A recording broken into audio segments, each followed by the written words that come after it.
Hello guys, in this video, I will show you how to permanently delete your Instagram account directly from the Instagram app.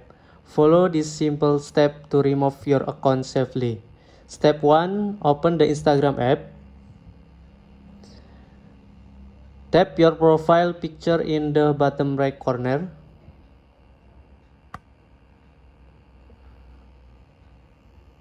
Tap the three horizontal lines in the top right corner.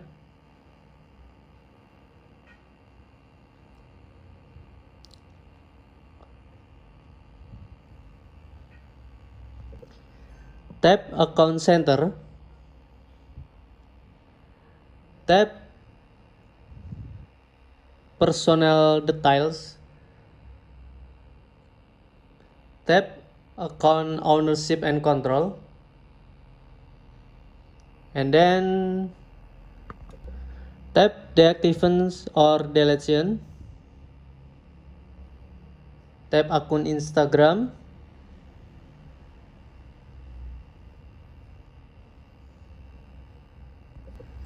Tap Delete Account and then continue. Thank you guys.